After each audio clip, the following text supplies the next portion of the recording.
In last class, we have completed the physiology and pharmacology of renin-angiotensin system and the therapeutic agents which can interfere the normal physiology and pathology of renin-angiotensin system. We have seen different groups of drugs, and we also seen that these drugs are exclusively used in various cardiovascular conditions like hypertension, congestive cardiac failure, and the cardiovascular risk patient categories, MI, etc. Right. As in the beginning, I've told you when we discuss about the cardiovascular system, diuretics also discussed under cardiovascular system, because many of these diuretics are used in different cardiovascular conditions. Say for example, some of the diuretics are used in hypertension. It's regularly used. In fact, hydrochlorothiazide and its congeners are the first line treatment for the treatment of hypertension. Then high saline diuretics are used in congestive heart failure. So different groups are used for various functions. All right. Now today we're going to start with the diuretics, and of course diuretics, you know well what is diuretics and all. So to discuss in details about diuretics, we should start with the basic physiology of kidney, renal system and all. And I don't want to emphasize the different part, all these things, because you are already learn in the physiology. So I'll just briefly highlight whatever is important to proceed with the diuretics in the coming classes. All right.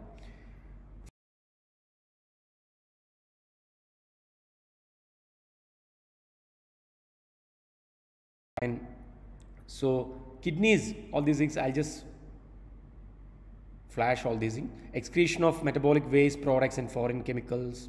Functions of the kidneys includes regulations of water and electrolyte balance, regulation of body fluids, osmolarity and electrolyte concentration, regulation of arterial pressure, then regulation of acid-base balance, secretion, metabolism and excretion of hormones. Which hormones? Especially renin is there, then erythropoietin is there, yeah, gluconeogenesis, synthesis of glucose from non-carbohydrate sources. Now this is anatomy of kidney. Again, I don't want to discuss all this. The kidney is there. Then 1 second. So here bladder and the urethra, all this, and here this is the the longitudinal section of the kidney, calyx, papilla, renal cortex, then renal pelvis, medulla. Medulla is the inner part, and whereas cortex is the outer part, right? All these things you know well. Ureter, I don't want to discuss all these. And here this has got each kidney has got number of functional units, nephron. So here this is the structure of a nephron, which contain Bowman's capsule and all these things are very clear. See the part of nephron. This is the macula densa, where the concentration of urine began. Macula densa is there. Then we have the Bowman's capsule, then proximal PCT, proximal convoluted tubule, and we have the distal convoluted tubule. Okay, this is the proximal convoluted tubule, and we have the loop and Henle's loop, the descending loop and ascending loop, the thin ascending and thick ascending loop. You know well. Now we have, after this we have distal convoluted tubule, and finally it end up with the collecting duct. Okay, collecting duct. Fine. And you can see this is the outer part, the cortex, and the medulla, inner part. You remember the LS of kidney. There you have seen where is medulla and where is cortex. All right. Now, urine formation has 3 steps. You know well. First one is glomerular filtration. second one is tubular reabsorption, and third one is tubular secretion. These are the three steps of renal urine formation. Glomerular filtration takes place in the Bowman's capsule, where almost all the constituents of the blood, except plasma proteins, blood cells, those substances which are bound to plasma proteins, except all these things, everything is filtered through the Bowman's capsule. The capillaries are capable to or permeable to pass across this membrane. Then we have tubular reabsorption throughout the tubules. It is permeable to, selectively permeable to certain things. Some areas only permeable to water, especially the thin descending part of the loop of Henle.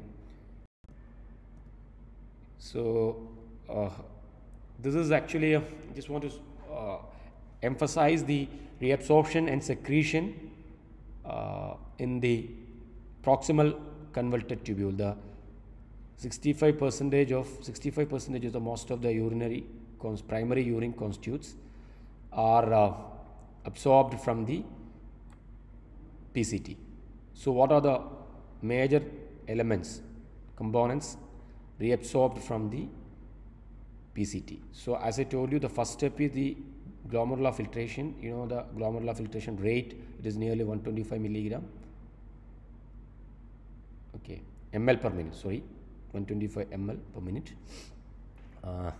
So what are the things? See, this is the lumen of the renal tubule. Sodium, chloride, bicarbonates, potassium is reabsorbed. Then water, glucose, amino acids are also absorbed, okay, reabsorbed. So sodium, these are all the symport, sodium with the glucose. I hope you remember the reabsorption of sodium. It's a symport, glucose and sodium is reabsorbed. Then chloride is reabsorbed. Bicarbonates, we will be discussing how does the bicarbonates are reabsorbed. Potassium, of course, water is also absorbed. Amino acids is also absorbed along with the sodium. All right. Now, certain things are actively secreted from the blood into lumen. So this area is represent blood. Okay. So organic acids, bases, especially uric acid and all, reabsorbed from urine, secreted. The H plus ions. So here this is bidirectional. Uric acid is secreted.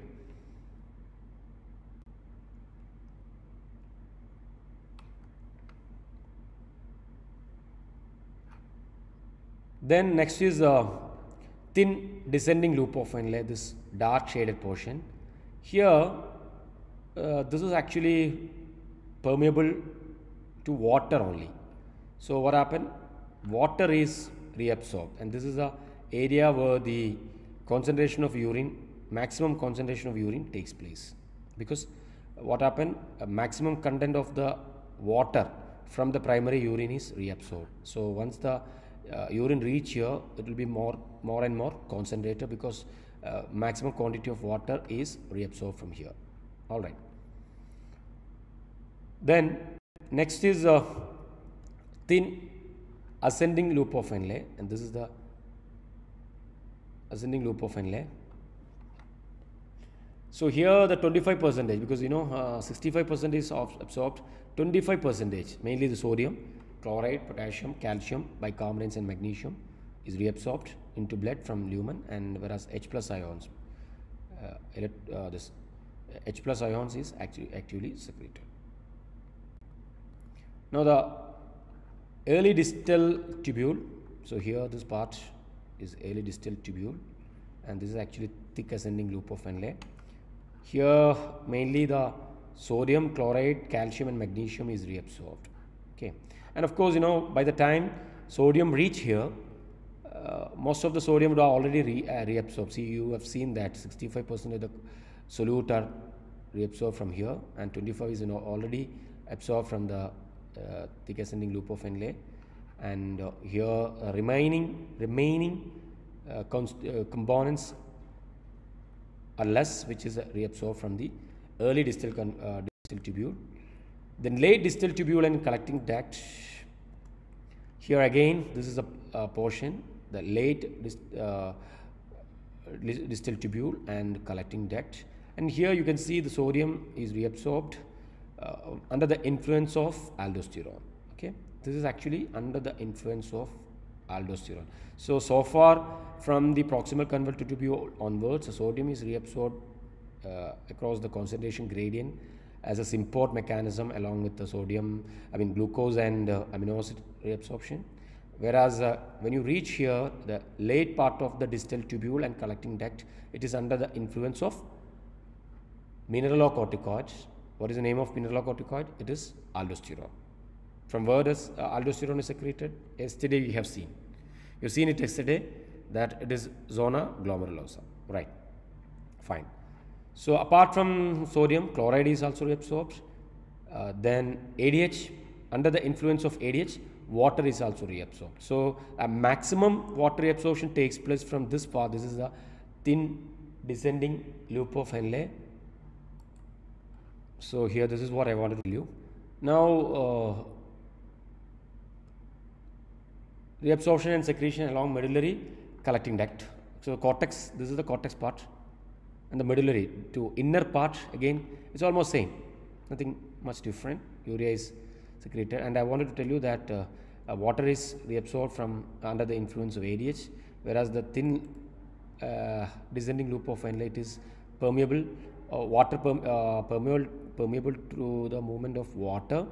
Okay, and it's not under the influence of ADH. It's again concentration gradient. And this is, I think, it is not required, like we have already discussed all this. Medullary transport and all this is not much required.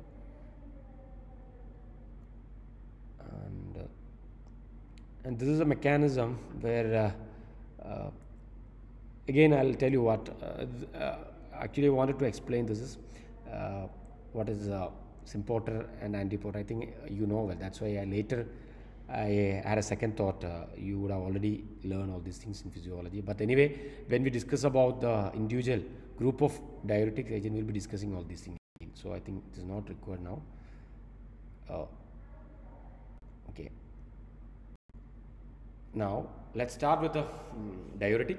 So I hope you could recollect and refresh your basic physiology of renal urine formation, the renal physiology. What are the structure, functional components of a nephron, which are the area, and what are the things that get reabsorbed from each segment. So this is what I wanted to emphasize in the previous few slides. Now let's move on to the next slide, which is a diuretic. So by definition, diuretics are drugs that increase the rate of urine flow.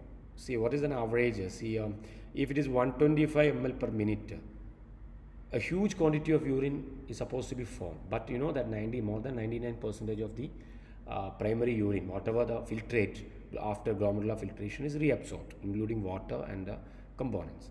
So it's nearly 1.5 liter, maybe excreta, and of course it varies during the diurnal variation will be there.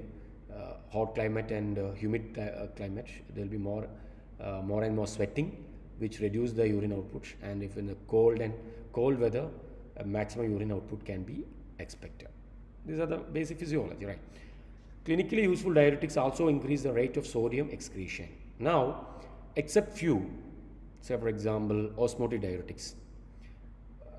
Most of the diuretics are basically natriuretics. What is natriuretics? It promote sodium excretion.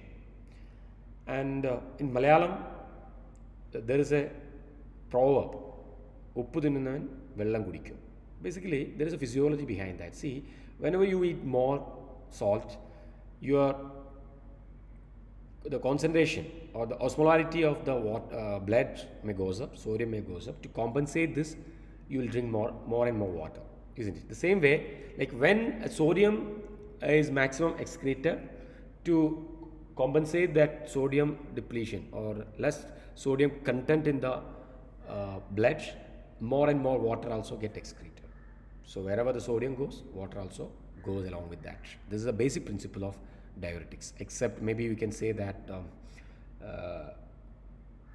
irrespective of the sodium, diuresis takes place as far as the osmotic diuresis is concerned, because it is not related to sodium, right?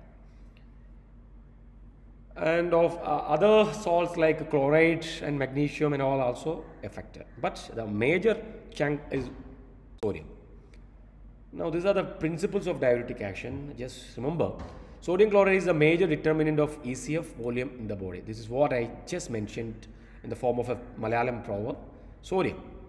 So when there is a sodium content, more sodium content in the blood, more and more water will be reabsorbed. And when there is a less sodium level in the blood, so water reabsorption also will be affected. So this water will be excreted as urine. That's how the diuretics work. Most clinical applications of diuretics are directed toward reducing ECF volume by decreased total body sodium chloride content. Okay. Then a sustained imbalance between dietary sodium. See, the sodium is always important, right? Incompatible with a sustained imbalance between dietary sodium intake and sodium loss is incompatible with life. You know that. So sodium level is tightly maintained because sodium has multi-dimensional role in the body. Net positive sodium balance will result in volume overload with pulmonary edema. This is what I told you, like net positive sodium balance. When there is a overload of sodium, or I cannot say it's an overload, a positive sodium balance, right, would result in volume overload with the pulmonary edema. Negative sodium balance would result in volume depletion and cardiovascular collapse. So this both are harmful. There should not be a positive sodium balance and there should not be a negative sodium balance also, right? I hope you're following. Move on to the next slide.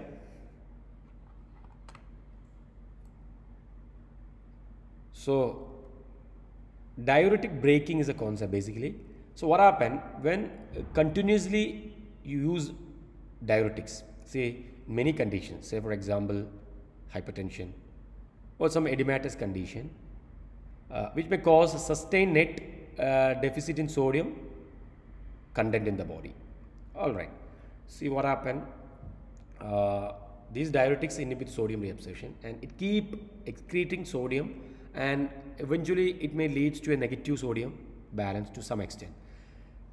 So the time course of natriuresis is finite because renal compensatory mechanism brings sodium excretion in line with sodium intake. This phenomenon is known as diuretic braking. See what happened? The time course of natriuresis is finite because renal compensatory mechanism. See, when there is a fall in sodium level in the blood, kidney will try to compensate this. So this renal compensatory mechanism brings sodium excretion in line with the sodium intake. So there will be a compensatory mechanism to maintain the equilibrium of sodium level in the blood. This phenomenon is called diuretic braking. All right. This compensatory braking mechanism includes activation of the SNS. Okay. Then activation of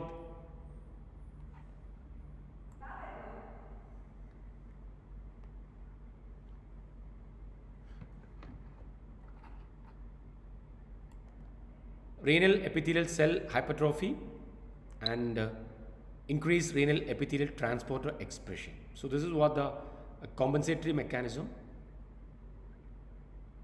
to compensate the sodium level in the blood. So definitely the net content of the sodium is essential because sodium has got different role in the body.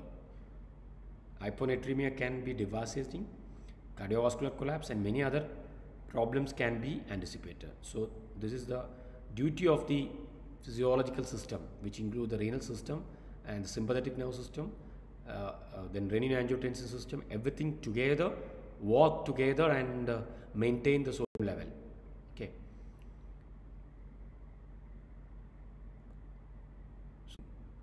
Okay. Here you go, diuretic mechanism. We have carbonic anhydrase inhibitors, osmotic diuretics, inhibitors of sodium potassium 2 chloride, that is at the thick ascending loop of Henle, inhibitors of sodium chloride import, this converted tubule. Then we have inhibitors of renal epithelial sodium channels. Then we have antagonists of mineralocorticoids or the potassium sparing diuretics. Now carbonic anhydrase.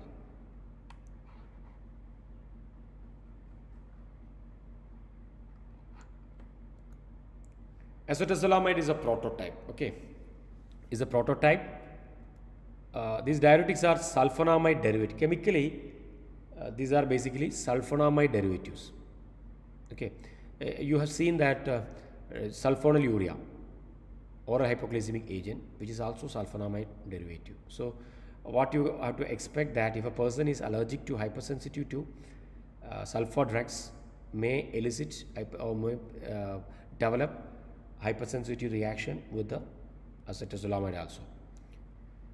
So the mechanism is inhibiting the carbonic anhydrase enzyme in the brush border and cytoplasm at the proximal convoluted tubule.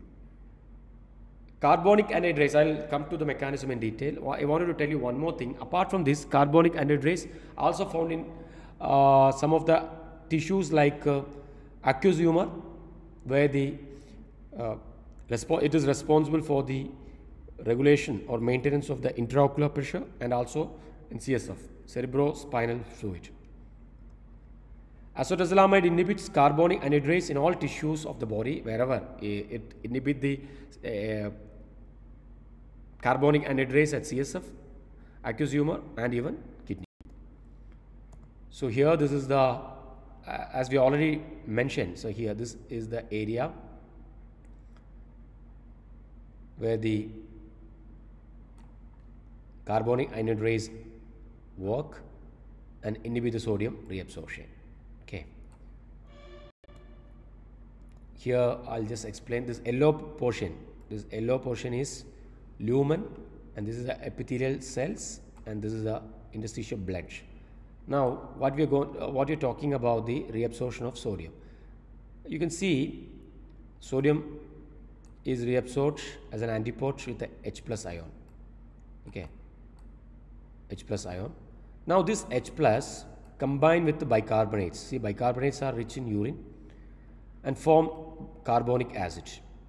Carbonic acid. Then this carbonic acid can be split into water and carbon dioxide with the help of carbonic anhydrase inhibitors. Carbonic anhydrase inhibitors. And vice versa also takes place, but it takes place in the cell, inside the interstitial cells. So water and carbon dioxide can be absorbed across the concentration gradient because the level content is more here, it can be absorbed. Now once it is reached into the epithelial cells, it combine and form carbonic acid with the same enzyme. And you can see the H plus ions, carbonic acid can be split into bicarbonates and H plus ion. This is H plus ions usually excrete into urine as an antiport mechanism by reabsorbing sodium. And this H plus ion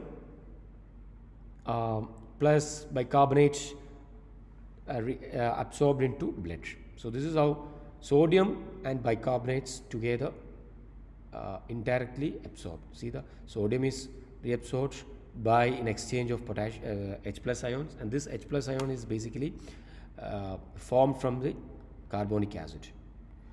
And bicarbonate is also absorbed in the form of carbon dioxide and water, which is again combined and form carbonic acid, which is split into H plus ion and bicarbonate, and this is being absorbed. Now see, you have seen that the maximum sodium reabsorption takes place in the proximal convoluted tubule, and carbonic anhydrase inhibitors act at this level, but still it's a weak what I would say, it's a weak diuretics. Why it is, or it is generally called as self-limiting diuretics. In fact, nowhere it is used as a diuretic nowadays. Acetozolamide and its congeners may be used elsewhere, maybe in the treatment of glaucoma, because you have seen that aqueous humor, aqueous body contain or aqueous humor contain bicarbonates.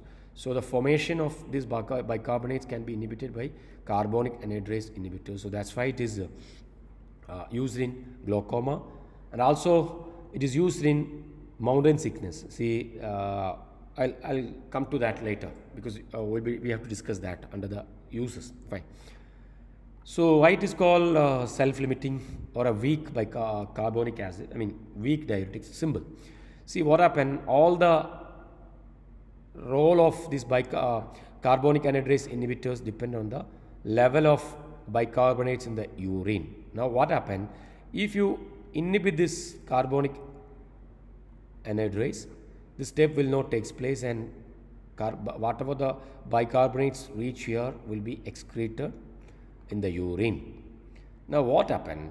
Usually it is a process where the bicarbonates reabsorb and a cyclic process. Now bicarbonates are excreted.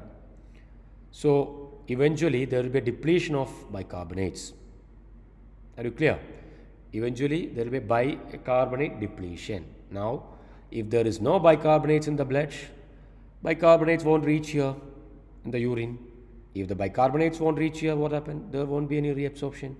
And if there is no reabsorption of bicarbonates, there is no reabsorption of sodium. And if there is no sodium reabsorption, it's simple. The diuretic effect will be blender.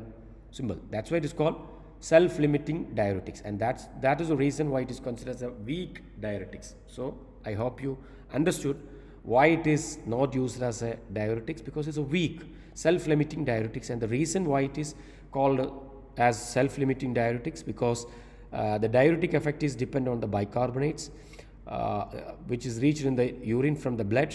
But when you inhibit the bicarbonate reabsorption, there will be a depletion of bicarbonates level in the urine, there will be a depletion of bicarbonates level in the blood, and depletion leads to self-limiting effect. I want to discuss that. So this is what actually cations, sodium excretion promoted, potassium is promoted, H plus ion is promoted, calcium not changed, magnesium simply changed, then chloride is also promoted, bicarbonate is promoted, hydrophosphates are promoted. Okay.